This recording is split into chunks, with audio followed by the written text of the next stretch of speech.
today's topic is satellite. अभी तक हमने escape velocity की है। जब हम ऑर्बिटल वेलोसिटी करेंगे उसको एक बार फिर से रिवाइज करेंगे, बट बिफोर दैट हमें थोड़ा सा हिंट होना चाहिए सैटेलाइट्स का, क्योंकि एस्केप वेलोसिटी और ऑर्बिटल वेलोसिटी दोनों में सैटेलाइट का जिक्र होना ही होगा। ठीक है, सैटेलाइट क्या होती है? कोई भी प्लैनेट है हमारे पास, मान लीजिए मेरे पास प्लैनेट है, वो उसके इर्द गिर्द इस तरह से चक्कर लगाए कि वो प्लैनेट के अंदर जाके ना गिर जाए, प्लैनेट में ना जाके गिरे, ना ही प्लैनेट को छोड़ के बाहर निकल जाए। ठीक है, और अपना फ्री मूव करने लगते हैं स्पेस में। तो मान लीजिए सैटेलाइट है, कोई भी प्लैनेट है, उसके इर्द गिर्द वो सैटेलाइट घूम रही है। अब हमारा जो वर्ल्ड है वो, हम कहते हैं कि यूनिवर्स एक बिग बैंग थ्योरी के कारण बना है, राइट? तो उसके अकॉर्डिंग जो है हमारे पास एक कैटेगरी आती है सैटेलाइट की, that is natural satellite. Natural satellite. एक दूसरी कैटेगरी आ जाती है, दैट इज आर्टिफिशियल। आर्टिफिशियल या जिसको हम कहते हैं मैन मेड सैटेलाइट होती है। ठीक है, आर्टिफिशियल और मैन मेड कुछ भी कह सकते हो आप। पहले हम नेचुरल की बात करते हैं। नेचुरल सैटेलाइट में अगर हम पूरे यूनिवर्स के सैटेलाइट की बात करें तो इट इज इम्पॉसिबल, है ना? हम पूरे यूनिवर्स के सैटेलाइट का जिक्र कर ही नहीं सकते। बहुत सारी गैलेक्सीज हैं, उसमें बहुत सारे जो स्टार्स हैं उनके आसपास जो प्लैनेट्स घूम रहे हैं, जो उनके ऊपर डिपेंड कर रहे हैं। और इसके अलावा उन प्लैनेट्स की आगे जो रिवॉल्विंग, उनकी इर्द गिर्द जो रिवॉल्व करती हैं एक हेवनली बॉडी, जिनको हम सैटेलाइट कह रहे हैं, जो प्लैनेट के इर्द गिर्द चक्कर आ रही है, वो हेवनली बॉडी हमारे पास सैटेलाइट है।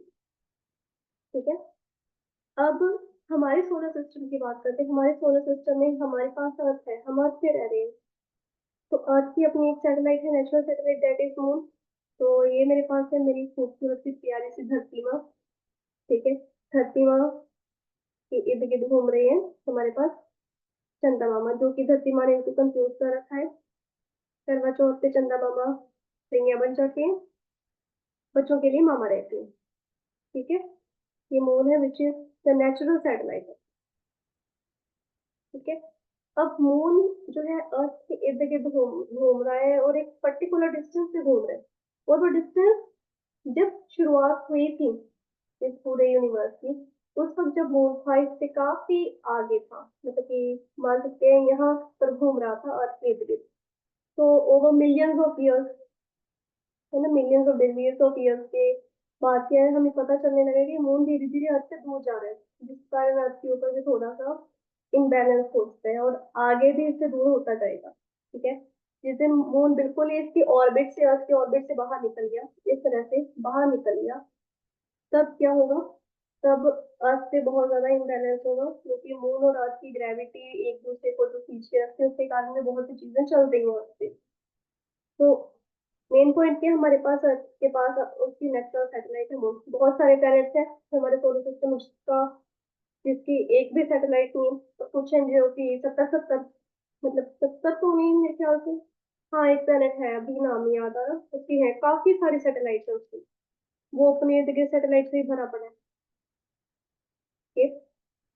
अब जरूरी नहीं हर सैटेलाइट के ऊपर लाइफ पॉसिबल हो, कुछ सैटेलाइट के ऊपर कहते हैं कि लाइफ पॉसिबल है। ठीक है, इवन हमारे सोलर सिस्टम में ही है वो, जिनके ऊपर ये माना जाता है कि हाँ अगर प्रॉपर कंडीशन हो आ जाए तो वहां पर लाइफ पॉसिबल हो सकती है। मून पे नहीं पॉसिबल हो सकती, क्योंकि इसकी अपनी कोई ग्रेविटी नहीं है। ये ग्रेविटेशन फोर्स के साथ अर्थ के साथ जुड़ा हुआ है, लेकिन इसकी अपनी कोई ग्रेविटी नहीं है। ठीक है, तो the natural satellite is moon, किसकी है? अर्थ की है। दोनों के बीच में इस वक्त जो डिस्टेंस चल रहा है वो है 384,400 किलोमीटर, 3,84,400 किलोमीटर। ठीक है, कितना ज्यादा डिस्टेंस, बहुत दूर है, बहुत लंबा डिस्टेंस है। ठीक है, 2 लाख के करीब कुछ माइल्स होंगी, 2.5 लाख से ऊपर के माइल्स में देखेंगे, और कह सकते हैं कि 4.5 लाख का किलोमीटर का डिस्टेंस है। तो ये हो गया मून। कुछ प्लैनेट्स हैं जैसे जुपिटर वगैरह उसके हैं, अभी तक 20 तक डिस्कवर कर चुके हैं जुपिटर की। अब आर्टिफिशियल सैटेलाइट पे आते हैं। आर्टिफिशियल सैटेलाइट जो हमने ह्यूमन से बनाई है, जैसे रशियन ने पहली सैटेलाइट बनाई थी स्पुतनिक 1, स्पुतनिक वैसे इतना इम्पोर्टेंट नहीं है, एक बार बता रही हूँ मैं जस्ट। ठीक है, 1957 से हमारी शुरुआत हो रही है। बहुत सारी फेल हुई हैं, बहुत सारी आके धरती के समुद्र पर गिराई गई हैं। ठीक है, कुछ स्पेस एक्सप्लोरेशन ऐसे थे जिसमें अगर ह्यूमन गए थे तो वो स्पेस में ही खत्म हो गई, या फिर वहां पर जलकर वापस आई नीचे, उनकी बॉडीज भी मिली है हमें। ठीक है, तो शुरुआत इससे हुई थी। बट उसके बाद अब धीरे धीरे बहुत टाइप ऑफ सैटेलाइट्स हमने अब तक बनाए। वी आर लिविंग इन 2023, खत्म होने वाला है ये साल भी। तो अभी तक हमने बहुत तरह की कैटेगरीज में सैटेलाइट बना रही है। जैसे कि मेरे पास है एक लोअर अर्थ ऑर्बिट सैटेलाइट। ठीक है, लोअर अर्थ ऑर्बिट सैटेलाइट में मेरे पास क्या है, वो सैटेलाइट जो अर्थ की बहुत ही, अर्थ की सरफेस के बहुत करीब हो। ठीक है, अब मैं ये कहूँ कि जैसे माउंट एवरेस्ट, उसको हाईएस्ट पे माना जाता है, तो उसकी ऊंचाई 8 किलोमीटर के बराबर या 9 किलोमीटर के बराबर मानी जाती है ना। कुछ 84,000 समथिंग मीटर होता है उसकी ऊंचाई। तो उससे भी ऊपर एक तरह से एटमोस्फियर क्रॉस कर गई है, वो जो एटमोस्फियर क्रॉस करके मेरे पास 200 किलोमीटर, तो अप्रोक्सीमेटली 2500 किलोमीटर कह सकते हैं। 25 से भी कम नहीं होती, बेसिकली 2000 ही होती है। ठीक है, इस यहाँ तक जो सैटेलाइट है वो अर्थ के बीच चक्कर लगा रही है। ठीक है, इसको मैं और सेंस से बताती हूँ आपको कि मेरे पास लोअर अर्थ ऑर्बिट सैटेलाइट चल रही है जो कि अर्थ के इर्द गिर्द मेरे पास चक्कर लगा रही है।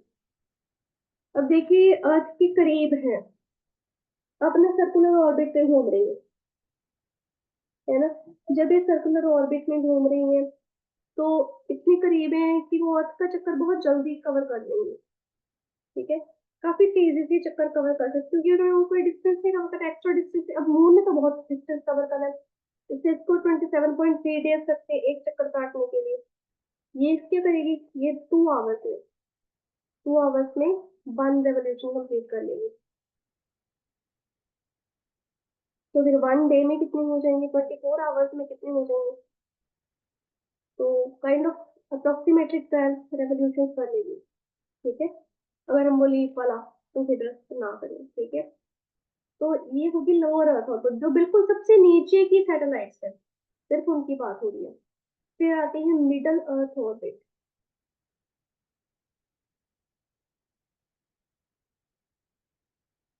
मिडल अर्थ ऑर्बिट पता ही है, अब ये 2000 से ऊपर की होंगी। ठीक है, तो 2000 किलोमीटर से लेके अप्रोक्सीमेटली 30,000 किलोमीटर, अप्रोक्सीमेटली 30,000 किलोमीटर तक।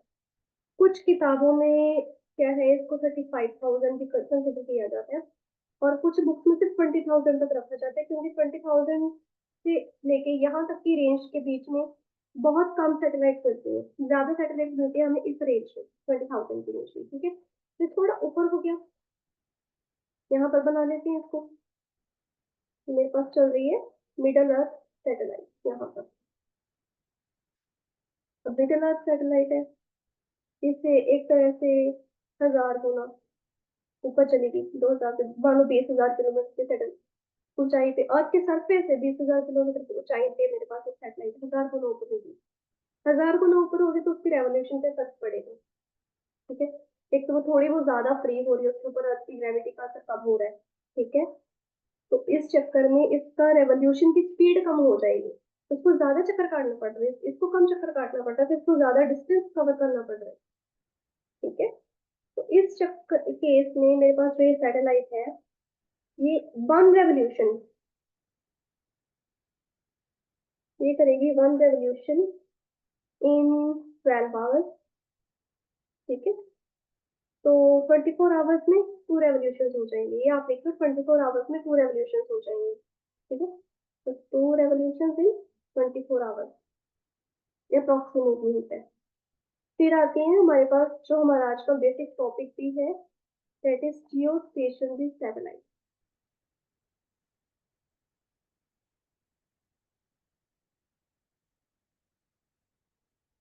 ऑर्बिटल वेलोसिटी वाला नेक्स्ट क्लास में करेंगे, क्योंकि उसके बेसिस पे न्यूमेरिकल्स भी करना, तो मैंने पहले इजी टॉपिक आपको कवर कर दिया।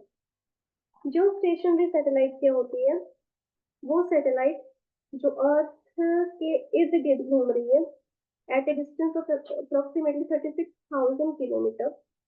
ठीक है, इससे अप्रोक्सीमेट डिस्टेंस होता है। यहाँ पर मैं इसको ड्रॉ कर रही हूँ।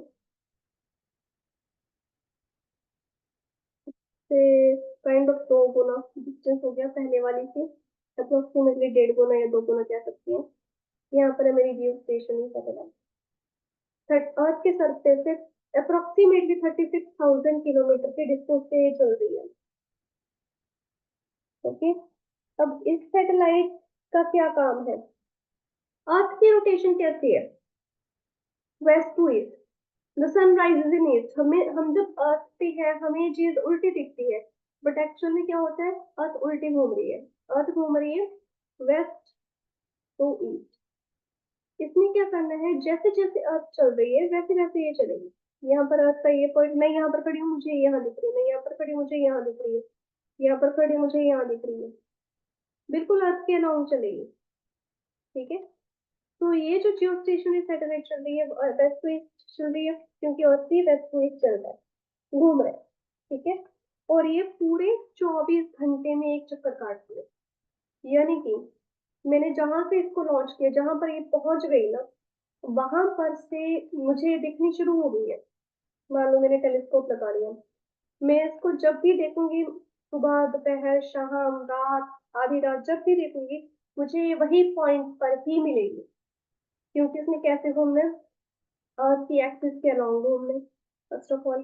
सेकेंडली अर्थ की रोटेशन के अलाउंग घूमना है, जिस तरफ से अर्थ रोटेट करिए वहां से इसने घूमना है, और ये इक्वेटोरियल प्लेन पे घूमेगी, इक्वेटर पे, इस तरह से जहां पर अर्थ की इक्वेटर की लाइन आ रही है ना, वैसे घूमेंगे। आप देखोगे उसको कहीं से भी, चाहे पोलर रीजन से भी देखो आप उसको, थोड़ा बहुत अगर आपके पास काफी एडवांस टेलीस्कोप है, पोलर रीजन से भी देख रहे हो, तब भी आपको ये वही आपको लगे कि वो रेस्ट पर है। That satellite is at stationary position. क्यों? क्योंकि हमें बैठे यहाँ से जब देखते हैं वो रेस्ट पर लगती है, जैसे जैसे हम चल रहे हैं वैसे वैसे वो चल रही है। मून है, 1 घंटे पहले देखा मून यहाँ था, फिर देखा 5 घंटे हो गए यहाँ हो गया, फिर रात के 2 बजे यहाँ पर पहुंच गया। ये अर्थ की इसकी अलाउंग नहीं चल रहा, इक्वेटोरियल प्लेन के अलाउंग नहीं चल रहा, इसलिए हमें अपनी पोजीशन बदलता दिखता है। लेकिन जियो स्टेशनरी सैटेलाइट जहां पर जैसे हम हैं उसी पोजीशन पे हमें वैसे ही दिखेगी। ठीक है, इसका सर्कुलर ऑर्बिट होता है, कोप्लेनर होता है, कंसेंट्रिक होता है, इक्वेटोरियल प्लेन ऑफ अर्थ पे होता है, और इसकी और अर्थ की रिलेटिव वेलोसिटी हमेशा 0 होगी। Relative velocity with respect to earth इसकी हमेशा क्या होगी? 0। और एक रेवोल्यूशन 24 आवर्स में कंप्लीट करेगी।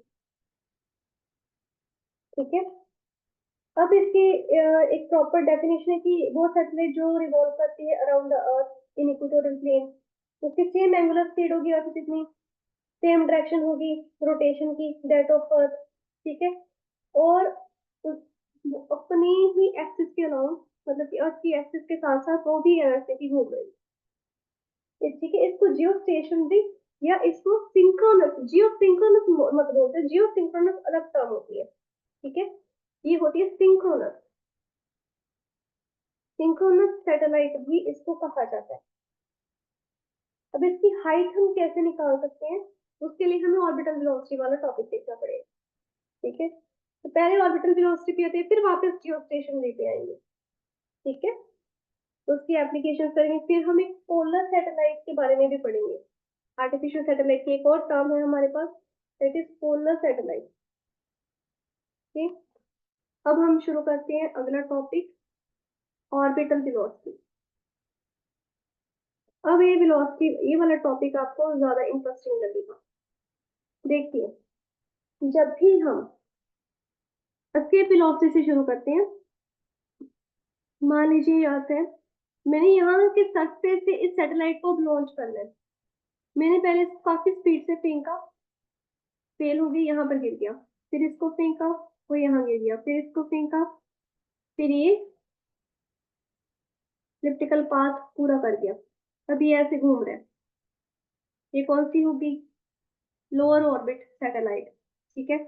फिर मैंने इसको और स्पीड से फेंका, जब उस दिन किया था जैसे, तभी ये सर्कुलर ऑर्बिट में आ गई। ये आ गई है अब सर्कुलर ऑर्बिट में। जियो स्टेशनरी हमारे पास सर्कुलर ऑर्बिट में थी, रिमेम्बर दैट, ठीक है। अब सर्कुलर ऑर्बिट में आ गई है, तो इसको फेंकने की स्पीड तब उस वक्त हमने क्या की थी कि मैंने इसको अप्रोक्सीमेटली 8 किलोमीटर पर सेकेंड की स्पीड से फेंका है। इसके ऊपर फोर्स लगाई, इतनी स्पीड से फेंका तो ये अर्थ के इर्द गिर्द इस एक ऑर्बिट में घूमने लगी। जिस वक्त इसका जो डिस्टेंस था अर्थ से अप्रोक्सीमेटली 20 to 30,000 किलोमीटर था, ठीक है, इतना था। उससे ज्यादा फेंकेंगे तो फिर वो 11 पॉइंट समथिंग आ जाएगा, जिसके बाद वो बाहर निकल जाएगी ऑर्बिट से। तो वो चीज हमें अभी करनी नहीं है, हमने इसको यहीं तक रखना है, ठीक है। फॉर दैट अब हम क्या करेंगे, ऑर्बिटल वेलोसिटी हमने शुरू करनी है यहीं से। सबसे पहले हमने मिनिमम वर्टिकल वेलोसिटी का टॉपिक उठाया, एस्केप वेलोसिटी, ठीक है, जो कि सैटेलाइट को छोड़ने के लिए। सभी सैटेलाइट्स को किस ऑर्बिट में फेंकना है, उसके लिए पहले उस ऑब्जेक्ट का यानी कि सैटेलाइट का एस्केप वेलोसिटी निकाला जाता है, कैलकुलेट किया जाता है। जब वो कैलकुलेट हो गया फिर उसको उतनी ही स्पीड से बाहर फेंका जाता है, स्पेस में, यानी कि अर्थ के बाहर फेंका जाता है। और वो 3 स्टेप्स में जाते हैं, क्योंकि एक स्टेप में तो उसने अपना फ्यूल वगैरह को कवर करना होता है, ठीक है।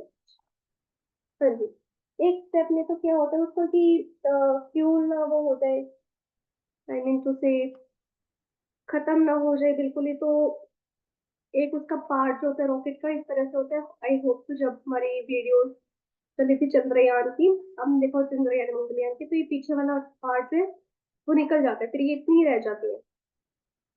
फिर इसको ऑर्बिट में ले जाया जाता है, यहाँ से क्यों निकला, फिर इसको ऑर्बिट में एक बार थोड़ा सा आगे घुमा दिया, गोल गोल घुमा दिया, फिर इसको मिल गया डायरेक्शन कि हाँ मुझे यहीं पे जाना है। अब फ्यूल इसकी अभी इससे ज्यादा भी है, लेकिन ये कट जाएगा। मेन हमारे पास पार्ट यहाँ पर है, ये अर्थ के इर्द गिर्द चक्कर काटता है और सैटेलाइट बनता है। जियो स्टेशन सैटेलाइट हमारे पास आ चुकी है, ठीक है, एक स्टेबल ऑर्बिट में आ चुकी है। अब क्या है, मल्टी स्टेज रॉकेट्स कहते हैं इनको। 3 तरह के रॉकेट्स होते हैं, मल्टी स्टेज रॉकेट्स होते हैं। यूजुअली क्या है, 11.2 किलोमीटर पर सेकेंड की ही स्पीड उठाई जाती है, ताकि वो प्रॉपर एक स्टेबल ऑर्बिट में आए, अर्थ के अंदर ना देनी चाहिए, ठीक है। समटाइम्स जब हायर वेलोसिटीज लगा दी जाती है तो वो चीज सैटेलाइट नहीं रहती, वो बाहर निकल जाती है, वो एक पैराबोलिक पाथ बना के निकल जाएगी। उसको आपने जहां पर भी भेजना है वो चली जाएगी, या घूम के इधर ऐसे निकल जाएगी। पैराबोलिक क्या होता है, इस तरह से होता है पैराबोलिक, ठीक है। तो ये ऐसा नहीं हो सकता, ऐसे करके निकल गई, बस अब नहीं आती है आज के और देखिए, ऐसा भी पॉसिबल है, ठीक है। तो इतनी ही चाहिए, लेकिन कुछ एडवांस जब सैटेलाइट बनने लगी, इससे ज्यादा स्टेबिल से लेके इसके बाहर की ऑर्बिट में घूम रही है, बहुत कम है। जियो स्टेशनरी की ऑर्बिट से भी कम है, यानी कि 36,000 किलोमीटर की दूरी से भी ज्यादा कुछ सैटेलाइट हमारे पास है। जहां पर जियो स्टेशनरी वाला पार्ट है वहां पर तो बहुत सैटेलाइट है, जितने भी हम टीवी चैनल देखते हैं सभी जियो स्टेशनरी सैटेलाइट के साथ में, ठीक है। इसके भी बाहर के कुछ है, तो उसके लिए इससे ज्यादा हमारे पास इसके वेलोसिटी चाहिए, ठीक है। तो अभी आते हैं ऑर्बिटल वेलोसिटी के टॉपिक में। ऑर्बिटल वेलोसिटी में मेरे पास क्या अर्थ है, इसका रेडियस है सेंटर से आर। इसके अलावा ये मेरे पास यहाँ पर स्टेबल ऑर्बिट आ गया, जो मुझे चाहिए था, सर्कुलर ऑर्बिट आ गया, और यहाँ से लेके यहाँ तक का डिस्टेंस है एच। आप चाहें तो आर प्लस एच को सिंपल स्मॉल आर लेके सारा न्यूमेरिकल्स ये सारा आर्टिकल सॉल्व कर सकते हो। अगर आप चाहो आर प्लस एच भी रख सकते हो, आर भी रख सकते हो, जैसे आपको इजी लगता है। अब अर्थ का मास है एम, तो मेरे पास एक प्लेट यहाँ पे घूम रही है, इसका मास है स्मॉल एम, ठीक है। अब एस्केप वेलोसिटी को हम वी से कहेंगे, एस्केप वेलोसिटी, और वी ओ से कहेंगे ऑर्बिटल वेलोसिटी, ठीक है, ताकि कंफ्यूजन ना हो V V. R plus H, ये कंप्लीट किया, आर के आगे मेरे पास ऑर्बिटल रेडियस ऑफ सैटेलाइट, इसको क्या कहेंगे, ऑर्बिटल रेडियस ऑफ सैटेलाइट, ठीक है, अब सबसे पहले यूज करेंगे first law of gravitation. First law of gravitation क्या कहता है? अब देखो ये सैटेलाइट है, ये क्यों घूम रही है इसके इर्द गिर्द? क्योंकि दोनों क्या है, फोर्स ऑफ अट्रैक्शन एक दूसरे के ऊपर लगा रहे हैं, है ना। तो फोर्स ऑफ अट्रैक्शन कौन सी है? ग्रेविटेशन वाली, that is G M M upon R plus H की होल स्क्वायर होगी, जिसको हम सिंपल आर से, मैं आर के साथ कर दूंगी एंड पे उसको खोल के आर प्लस एच कर देंगे, ताकि हमें न्यूमेरिकल में या उसमें डेरिवेशन में दिक्कत ना आए। अब सैटेलाइट जो है, अर्थ की ग्रेविटेशन के कारण एक ऑर्बिट में, सर्कुलर ऑर्बिट में घूम रही है। अब यहाँ पे एग्जांपल लो एक बच्चे की, जिसमें एक धागे के साथ पत्थर बांधा हुआ है और वो उसको गोल गोल घुमा रहा है इस तरह से, सर्कुलर ऑर्बिट। उस वक्त हमने कौन सी फोर्स की थी, कैसे, क्यों इस तरह से घूम रहे गोल गोल सर्कुलर ऑर्बिट में? Because of centripetal force. यहाँ पर ये भी ये गोल गोल घूम रहा है, जिसने धागा तो नहीं बांधा, लेकिन क्या बांधा है? ग्रेविटी बांधी है, फोर्स ऑफ ग्रेविटेशन बांधी है। फोर्स ऑफ ग्रेविटेशन के कारण इसकी भी एक सेंट्रीपिटल फोर्स होगी। किसकी होगी? पत्थर की, यानी कि सैटेलाइट। वो क्या थी? M B square upon R. अब मैं सिंपल आर लिख रही हूँ, ठीक है, ताकि कंफ्यूजन हो। M B square upon R. अब देखिए, ये दोनों चीजें जैसे ही धीरे धीरे बैठने लगेंगी, स्टेबल होने लगेंगी, वो इक्विलिब्रियम पोजीशन में आने लगेंगी। यानी कि जब मैं यहाँ हूँ तभी यहाँ है, जब मैं यहाँ हूँ तभी यहाँ है, जब मैं यहाँ हूँ यहाँ है, वगैरह वगैरह। ठीक है, वन मोर थिंग, जो सेंट्रीपिटल फोर्स है, ये क्यों कर रही है, क्यों बनी है? क्योंकि इस पत्थर को यहाँ अंदर की तरफ खींचा भी जा रहा है और गोल गोल भी घुमाया जा रहा है। सेम इस सैटेलाइट को अंदर की तरफ खींचा भी जा रहा है और गोल गोल भी घुमाया जा रहा है। यानी कि सेंट्रीपिटल फोर्स किसके कारण आ रही है? फोर्स ऑफ ग्रेविटेशन के कारण। दोनों एक दूसरे के साथ तालमेल बैठा रही है, तालमेल ऐसे बैठाया है कि दोनों इक्वल होगी। जब ये दोनों इक्वल होगी तो इनकी जो वैल्यूज है उनको भी हम सेम कर देंगे। ठीक है, ऑपोजिट ऑपोजिट जो चीज सेम पड़ी है कुछ हद तक कैंसिल हो जाती है, तो भी हमें क्या निकालना है? Orbital velocity. ठीक है, V naught here is equals to G M upon R. ठीक है, जी एम अपॉन आर आ गया। तो अगर इसका स्क्वायर रूट करें तो जी एम अपॉन आर, जिसको आप G M upon R plus H भी लिख सकते हो। ठीक है, अब हम इस चैप्टर के शुरू से कर रहे हैं कि जी क्या होता है, जी एम अपॉन आर, क्या, ग्रेविटी ऑफ अर्थ। ठीक है, तो भाई कर दो, जी आर स्क्वायर इधर, जी एम इधर, यहाँ पर जी एम की जगह पे वैल्यू सेव कर दो। एक आंसर और है ऑर्बिटल वेलोसिटी का, G R square upon R plus H, या कह दो G R square upon small are.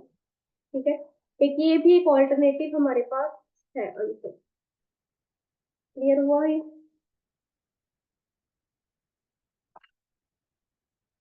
अब एक चीज ध्यान रखो, मान लो अगर सैटेलाइट है जियो स्टेशनरी ऑर्बिट में नहीं चलती, वो लोअर ऑर्बिट में चलती है, यहाँ पर है,